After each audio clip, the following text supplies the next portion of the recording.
The wealthiest person in this story looked like the one falling behind. Two co-workers clock out at the same hospital in Columbus, Ohio. Same building, same parking garage, same health insurance, same 12-hour shifts. In 2006, they both felt tired, underpaid, and behind. Henry drove home in a 12-year-old Camry with a cracked radio button. Marcus drove home in a leased SUV that still smelled new. Henry kept a freezer list taped inside a cabinet. Marcus kept saying, "I'll get serious when I make more."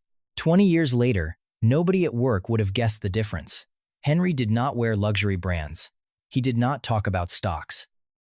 He did not post vacation photos from places with blue water and white towels, but he had no car payment, a paid-down house, a growing retirement account, and the ability to say no. Marcus earned almost the same money for most of those years. He was not reckless. He was not stupid. He was normal. That was the problem. Because normal is expensive. Normal is upgrading when the raise comes. Normal is buying lunch because the morning was hectic. Normal is letting subscriptions renew because canceling feels annoying. Normal is walking into Target for detergent and leaving with 6 things that never had a job. And the strangest part is this. The habits that make people wealthy rarely look impressive while they are happening. They look boring, almost invisible. That is why most people miss them. This video is about 9 boring habits that make you rich without anyone noticing. Not overnight, not with a lucky trade, not by pretending coffee is the only reason people struggle. These habits work because they change the direction of money before your feelings get a vote. By the end, you will see the quiet pattern Henry used, the one Marcus kept postponing, and the reason the gap between them became impossible to close. If you want more calm, practical money videos like this, hit like now, so this one reaches the person who needs it, and subscribe before your future self forgets. Now watch the first habit closely, because it looks too small until you run the math. Chapter 1. The habit of paying tomorrow before today. The first habit is so plain that most people underestimate it. Pay tomorrow before today. Not save more. That phrase is too vague. Vague goals collapse under real life. Pay tomorrow before today means the first bill paid from your paycheck is not rent, not the credit card, not groceries, and not the weekend. It is your future self. The money moves automatically into a 401k, IRA, brokerage account, emergency fund, or debt payoff account before the rest of the paycheck starts negotiating with you. Henry started with 3% of his pay. He was embarrassed by that number. It felt too small to matter, but it had one advantage over the perfect plan he kept delaying. It actually happened. Every payday, the transfer moved before he opened his banking app. At first, it was not inspiring. It was almost irritating. His checking account looked smaller. He had to cook more. He had to wait before buying things. The habit felt like a restriction. Then, something changed. After a few months, the money he did not see stopped feeling available. His life resized itself around the smaller number. The transfer became boring, and boring was the breakthrough. This is the part most people get backward. They think wealth starts when you feel disciplined. Usually, discipline starts when the system stops asking you to be heroic. Vanguard's 2025, How America Saves. Research shows how automatic enrollment and automatic contribution increases can improve retirement plan participation. That does not mean everyone should use the same percentage. It means the design of the system matters. When saving is automatic, you need one good decision. When saving is manual, you need a good decision every payday for the rest of your life. That is a brutal difference. Think about a worker earning $65,000 a year before tax. If they save 5%, that is $3,250 a year before any employer match. If they raise it by 1 percentage point each year until they reach 10%, the change is slow enough to feel survivable, but large enough to reshape a lifetime. The point is not that $65,000 is easy. In many American cities, it is not. Rent, childcare, medical costs, student loans, and family responsibilities can make any percentage feel tight. The point is that waiting for life to feel easy is a trap. Life rarely sends a clean invitation. The decision rule is simple. Choose a percentage that feels slightly annoying, but not dangerous. Then, automate it. If 3% is all you can do, start there. If you can do 8, do 8. If you get a match at work, try to capture it before you upgrade anything else. People want a dramatic money transformation.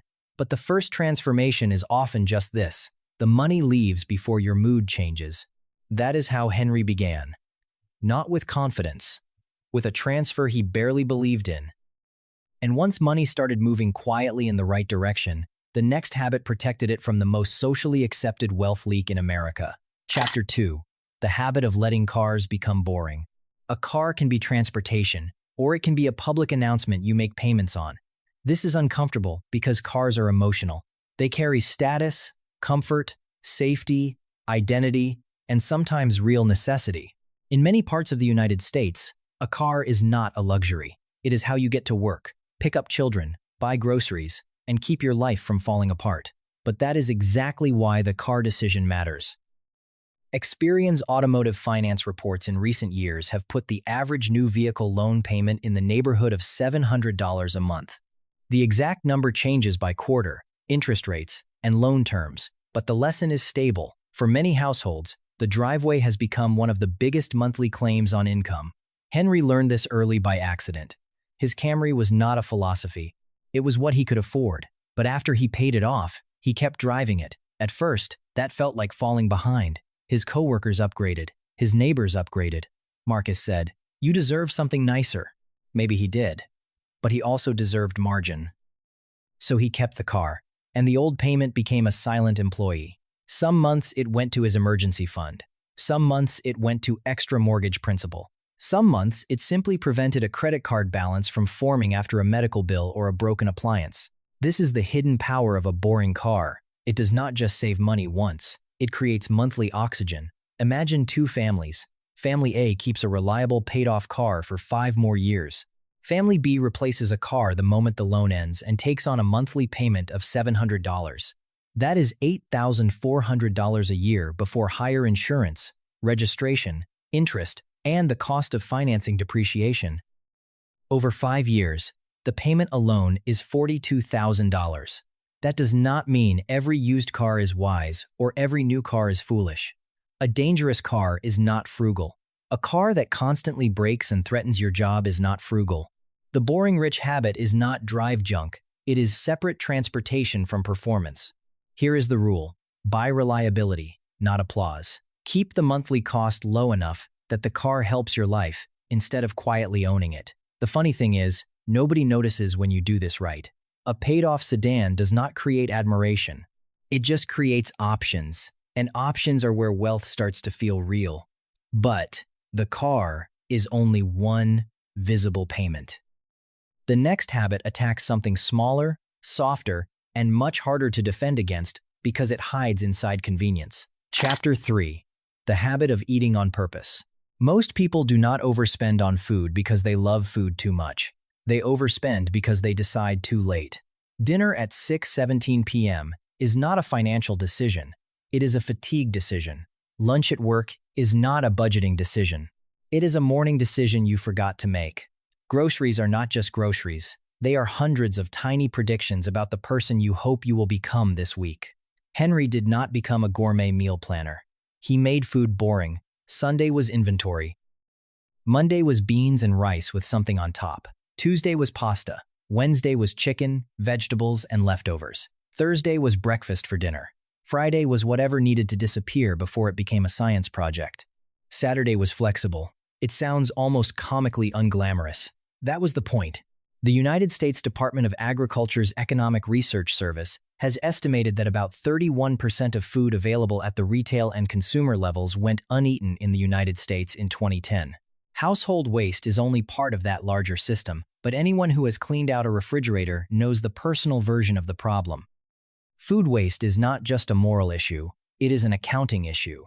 The bag of spinach that turns wet, the deli meat that expires behind the yogurt, the frozen leftovers nobody labels, the pantry duplicates bought because you could not remember if you had rice.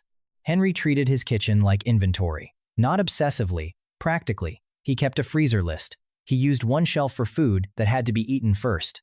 He cooked enough for lunch the next day. He repeated meals until they became automatic. He did not ask, "What do I feel like tonight?" until he had already asked, "What did I already buy?" That single question saves more money than most people expect. The Bureau of Labor Statistics Consumer Expenditure Survey consistently shows that American households spend thousands of dollars a year on food at home and food away from home. The exact amount depends on household size, region, income, and inflation. But the pattern is simple. Food is one of the few major categories where small daily choices can change the annual number. Here is the decision rule. Before buying food, shop your own kitchen for 10 minutes. Before ordering lunch, decide tomorrow's lunch tonight. Before trying a new recipe, ask whether it creates expensive leftovers you will actually eat. This is not about never eating out. A meal with friends can be worth the money. A date night can be worth the money. A takeout night after a hard week can be worth the money. The danger is not joy. The danger is unconscious repetition. When Henry packed lunch, nobody admired him. When Marcus bought lunch, nobody judged him. It looked like a small difference. $10 here, $15 there. A few forgotten groceries. A few dinners ordered because the week got messy. But money does not care whether a leak is dramatic. It only cares whether the leak repeats. And repetition is where the next habit becomes strangely powerful. Chapter 4. The habit of installing friction before spending. Modern shopping is designed to remove the moment where you might come to your senses. The saved card, the one-click checkout, the app notification, the only 3 left message, the free shipping threshold that turns a $28 purchase into a $52 purchase because somehow adding more became saving. That is not a moral failure. That is design. Companies spend billions reducing friction because friction is where customers reconsider. If buying takes 10 seconds, your impulse has a fighting chance. If buying takes 2 days, your future self gets a vote. Henry had a rule that sounded old-fashioned. If it was not urgent, it waited 48 hours. At first, this felt silly. Why wait on a pair of shoes? Why wait on a kitchen gadget? Why wait on a sale?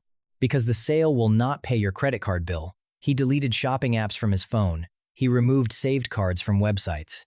He kept a running list called maybe.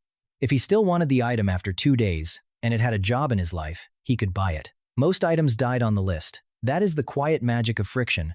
It does not say no. It says, ask me again when the mood has passed. The analysis here matters because people often frame spending as a personality trait. Some people are disciplined, some people are not, but spending is heavily shaped by environment. If your phone is a vending machine for every insecurity, boredom spike, and late-night fantasy version of yourself, then willpower is the weakest tool in the room. The boring rich habit is to make the wrong action slightly harder and the right action slightly easier. Want to spend less online? Remove saved payment details. Want to stop buying random things after work? Use pickup orders with a list. Want fewer impulse purchases? Unsubscribe from promotional emails. Want fewer late-night purchases? Put the shopping apps behind a screen time limit or delete them entirely. There is a deeper reason this works. Most impulse purchases are not really about the object. They are about changing a feeling. You feel tired, so you buy a small reward. You feel behind, so you buy the version of yourself who seems more put together. You feel bored, so you browse until something creates a little spark. The purchase becomes a shortcut from one mood to another. That does not make you weak. It makes you human. The problem is that companies have become extremely good at meeting human emotion with instant checkout. So the question is not, how do I stop wanting things? That is the wrong question. You will want things. You will have moods. You will have nights where the cheaper choice feels almost insulting after the day you survived. The better question is, can I put one honest pause between the feeling and the payment? That pause is where your adult self lives. It is where you can say, I do want this, but not at the cost of the goal I picked when I was calm. It is where you can notice that you are not buying a jacket, you are buying relief. Sometimes relief is worth buying. Often, it is cheaper to take a walk, take a shower, call someone, go to bed, or put the item on the maybe list and let tomorrow decide. None of this is dramatic. That is why it works. It changes the path. Marcus thought Henry was naturally frugal. He was not. He simply made buying things a little more annoying. And annoyance, used correctly, can be profitable. But friction only protects you from new purchases. The next habit finds money already escaping from accounts every month while pretending to be harmless. Quick checkpoint. If this is already making you think of one purchase, you need to slow down. Tap like. And if you are the kind of person trying to build quietly instead of perform success, subscribe here. The second half is where these habits stop being only about spending less and start becoming a system. Chapter 5. The habit of auditing the invisible bills. The most dangerous bill is the one you no longer see. Subscriptions are tiny doors left open in your budget. Streaming, cloud storage, apps, news sites, meal plans, fitness memberships, software trials that became permanent roommates, insurance policies that were never requoted, phone plans that made sense 3 years ago. Each one is defendable by itself. That is how they survive. Henry called it his quiet bill audit. Twice a year, he printed 3 months of statements and highlighted anything recurring. Then he asked one question: would I sign up for this again today? Not, did I once want this? Not, could I maybe use it someday? Would I sign up for this again today? If the answer was no, he canceled it. If the answer was maybe, he paused it. If it was essential, he kept it and checked whether the price still made sense. This is not just about subscriptions, it is about financial sediment. Every life accumulates little layers of cost. A higher internet plan after a promotion ends, a storage unit holding things worth less than the rent, a bank fee nobody challenged, a credit card annual fee that made sense when you traveled more, a phone insurance plan on a phone you could replace from savings. The boring habit is not deprivation, it is clearing the pipes. For a household, finding $75 a month in recurring expenses is not unusual. Sometimes it is less. Sometimes it is much more. At $75 a month, that is $900 a year. Invested or used to avoid credit card interest, the effect is larger than the number looks. The deeper point is psychological. Recurring bills turn active choices into background noise. The audit turns background noise back into a choice. Here is the decision rule. Every January and July, review recurring charges. Cancel anything you would not choose again. Reshop insurance and phone plans. Keep a list of renewal dates. Make companies earn your money twice a year. Nobody notices when you do this. There is no visible reward for canceling a forgotten app. There is only a slightly stronger month, repeated. That is how building wealth actually feels most of the time. Less like a breakthrough, more like removing a small weight from your ankle. And once those weights are gone, the next habit decides what happens when more money finally arrives. Chapter 6. The habit of staying one raise behind. This is the habit that quietly separates people who earn more from people who keep more. Stay one raise behind. When your income increases, do not immediately let your lifestyle catch it. Keep living on the old income for a set period and send the difference somewhere with a purpose. Retirement, emergency savings, debt payoff, a house fund, or a taxable investment account. This sounds simple until the raise arrives.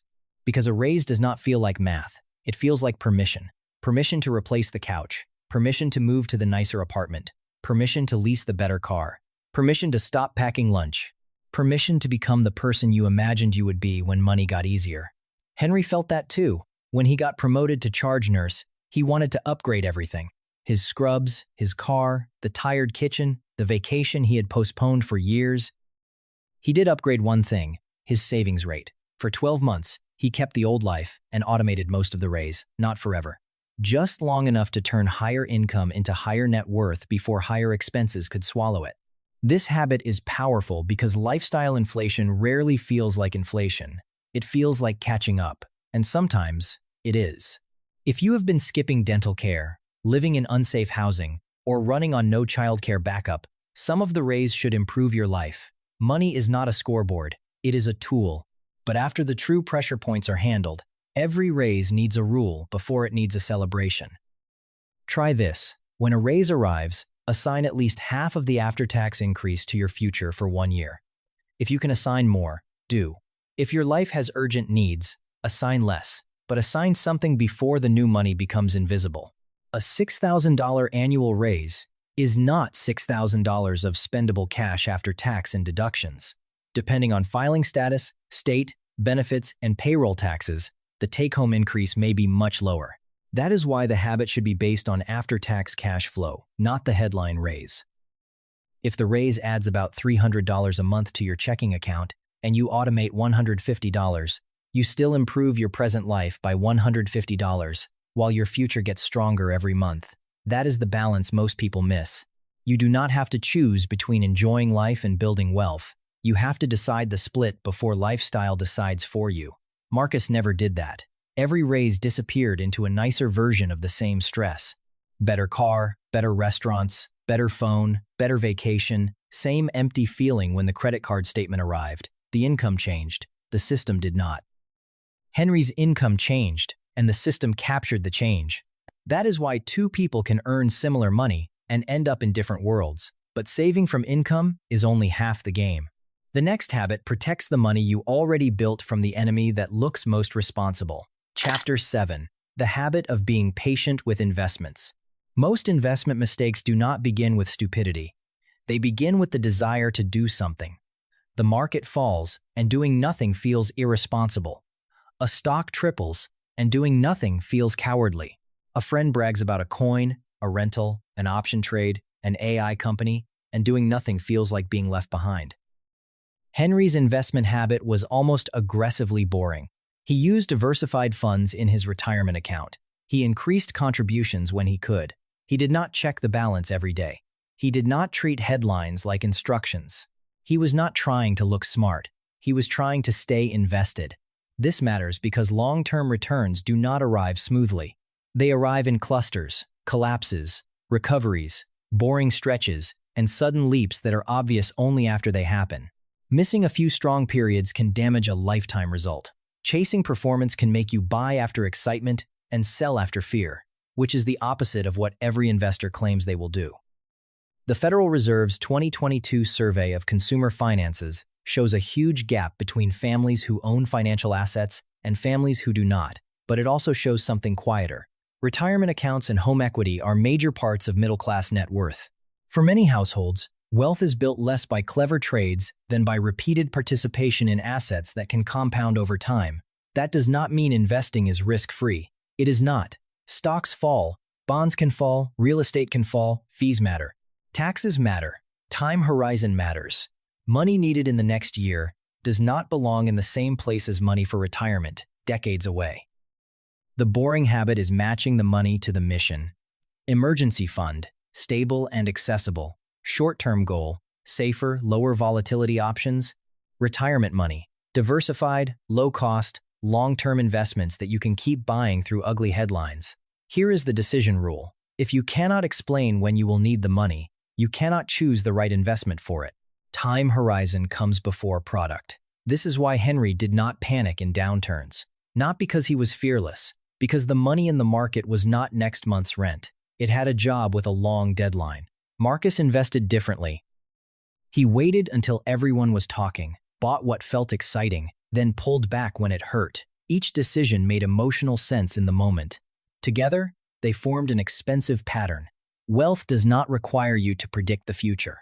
It does require you to stop letting every headline rewrite your plan. And that leads to the habit that may be the least glamorous of all, knowing your numbers. Chapter 8. The habit of having a weekly money appointment. Most people do not avoid their money because they are lazy. They avoid it because money has become a room where they expect to feel judged. So they do not open the app. They do not check the balance. They do not read the credit card statement. They wait until a small problem becomes loud enough to force attention. Henry had a 20-minute appointment every Friday morning after his night shift rotation ended. Coffee at the kitchen table, bank app open, credit card open, calendar open, no drama. He checked 4 things: what came in, what went out, what is coming before next payday, what needs a decision. That was it. No color-coded masterpiece. No complicated spreadsheet with 18 tabs. No shame ritual, just contact. The contact mattered because money problems grow in darkness. A subscription renewal is easier to cancel before it hits. A bill is easier to plan for before the due date. A credit card balance is easier to stop at $300 than at $3,000. A spending pattern is easier to adjust after 1 weird week than after 6 months of avoidance. This habit also creates something people rarely talk about: emotional tolerance. The first time you look closely at your numbers, it may feel awful. The 10th time, it feels less awful. The 50th time, it becomes information. That shift is enormous. When money becomes information instead of accusation, you can make better decisions. Here is the weekly rule: 20 minutes, same time, same place. Look at cash, credit card balances, upcoming bills, and the next 7 days. End by choosing one small action. Maybe the action is moving $40 to savings. Maybe it is returning something. Maybe it is scheduling a payment. Maybe it is deciding that this week is tight and needs fewer restaurant meals. Small actions count because they keep you in the room. The boring rich are not necessarily better at math. They are less absent. That line is worth sitting with. They are less absent. They notice earlier. They correct sooner. They let fewer small leaks become floods. And because this is a weekly appointment, not a monthly punishment, it catches real life while it is still small. The school field trip form, the dental copay, the birthday dinner you forgot, the annual fee that posts next week, the car registration that always seems to arrive at the worst time. Most budgets fail because they pretend a normal month exists. A normal month is a myth. Every month has something. The question is whether something becomes a surprise or a line item. Henry did not predict everything. He just kept a small buffer for the category called life. When the buffer got used, he rebuilt it. When the week was unusually expensive, he adjusted the next one. This gave him a sense of control that did not depend on perfection. That matters because shame makes people quit. A perfect budget broken once can feel like failure. A weekly appointment treats money more like steering a car. You drift, you correct. You drift again, you correct again. Nobody expects the steering wheel to stay frozen for the whole trip. And once you know your numbers, the final habit becomes possible. It is not about earning more in a frantic way. It is about making your skills less fragile. Chapter 9. The habit of building a second engine. Slowly, a single paycheck can feed a life, but it can also make a life fragile. If every dollar depends on one employer, one manager, one industry, one schedule, and one body staying healthy enough to keep showing up, then your income is strong only when everything around it behaves. The ninth habit is to build a second engine slowly, not hustle until you hate your life, not turn every hobby into a brand, not work 80 hours because the internet told you sleep is for people without ambition. A second engine is a modest, sustainable way to earn from a skill, asset, or knowledge base outside your main paycheck. Henry started by tutoring nursing students for licensure exams, 2 evenings a month. Then 4. He charged fairly, kept notes, improved his materials, and learned which topics confused people most. It did not make him rich in year 1. It made him less dependent. An extra $300 a month is not glamorous. But $300 a month is $3,600 a year. Used to pay down high-interest debt, it can stop interest from compounding against you. Invested over decades, it can become a serious tailwind. Held as cash, it can keep an emergency from becoming a crisis. The key is sustainability. A second engine should fit your real life. For one person, it is weekend bookkeeping for small businesses. For another, repairing bicycles. For another, teaching music, designing templates, doing tax prep during a season, selling a specialized digital product, pet sitting, freelance editing, or renting out equipment they already own. The test is not, can this replace my job next month? The test is, can I keep doing this without destroying the life I am trying to improve? That is where many people get trapped. They hear multiple streams of income and imagine 7 businesses, 3 apps, and a course recorded at midnight. But a fragile side hustle is just another form of debt. It borrows from your health, family, sleep, and attention. The boring version is slower and stronger. Pick one skill, find one paying problem, serve one small group, keep the cost low, track the profit, improve the offer. Let it grow only as your capacity grows. This is not separate from the other habits. It depends on them. If your spending is chaotic, extra income disappears. If your investments are impulsive, extra income becomes gambling money. If you do not know your numbers, you will not know whether the second engine is actually helping. But when the first 8 habits are in place, extra income has a destination. It becomes fuel instead of fog. That is when life begins to change in a way other people still may not notice. Your car looks the same. Your lunch looks ordinary. Your clothes are not announcing anything. Your Friday money appointment is invisible. Your investment account is boring. Your second engine grows quietly in the hours you chose on purpose. Then one day, the distance becomes obvious. Not because you looked rich, Because you became hard to shake. Conclusion: the quiet math. Let us return to Henry and Marcus. For years, there was almost nothing to see. Henry drove the older car. Marcus drove the nicer one. Henry brought leftovers. Marcus bought lunch. Henry canceled forgotten bills. Marcus meant to get around to it. Henry automated raises. Marcus upgraded after them. Henry invested without performance theater. Marcus waited for confidence. Henry checked his numbers weekly. Marcus checked when stress forced him to. 1 year, the difference looked small. 5 years, it became useful. 20 years, it became a life. That is the uncomfortable truth about money. The biggest gaps often begin before anyone can see them. They begin in defaults, routines, and tiny repeated permissions. The point of these 9 habits is not to make life small. It is to make life less captive. Pay tomorrow before today.